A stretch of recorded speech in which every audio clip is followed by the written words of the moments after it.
Donc, je suis Wissal Ben Moussa, je suis cofondatrice du domaine Zaha. Alors, le domaine Zaha, c'est une ferme, c'est un domaine suivant les pratiques permacoles, donc les pratiques et les principes de la permaculture, qui est juste une manière holistique et juste géniale de faire de l'agriculture partout, mais surtout dans des zones qui sont des zones à risque et qui vont respecter cet environnement-là, qui vont respecter l'écosystème et qui vont vouloir faire grandir la biodiversité, réhabiliter les territoires. Donc voilà, c'est un peu ça la permaculture et c'est ces enseignements-là qu'on essaie de mettre en place au domaine Zaha. Le domaine qui est situé dans la région de Goulmim, c'est au cœur du Oued-Noun. On est dans une vallée qu'on appelle la vallée des Ouerig.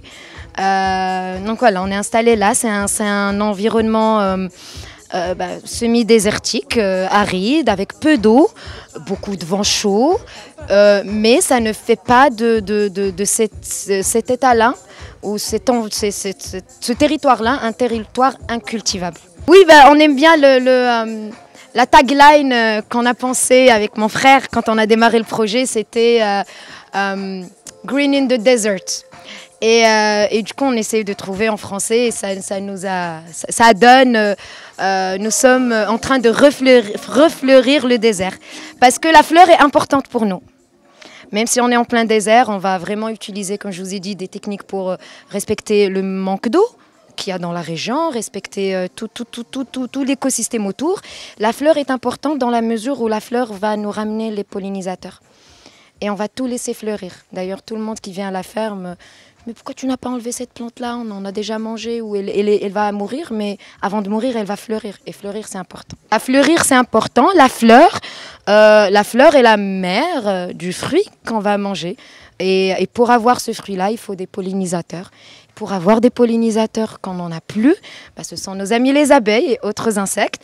Et il faut arrêter d'utiliser des pesticides, des insecticides, parce qu'à un certain moment, on aura une terre qui est chimiquement, disons, équilibrée, mais pas de pollinisateurs pour pouvoir goûter de belles tomates ou des courgettes, des pommes de terre. Non, pas de pommes de terre, mais des courgettes, des tomates et des aubergines. Ouais.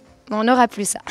Alors le prix Terre des Femmes, c'est un prix qui est très proche de notre cœur au domaine Zaha, parce que ça va être une des premières fois, pour pas dire la première fois pour le coup, qu'on va être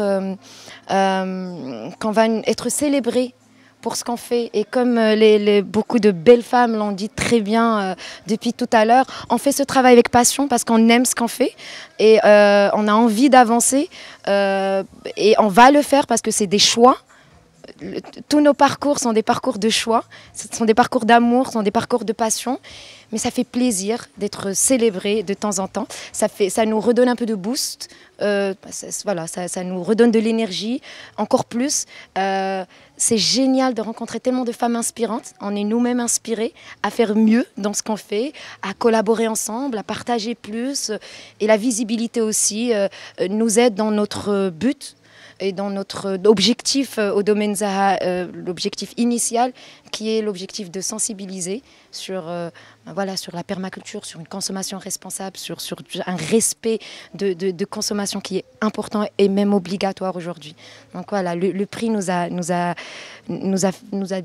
fait tellement de bonheur par rapport à tellement de points qui nous sont très chers et super importants. Choukran, la Fondation Yves Rocher.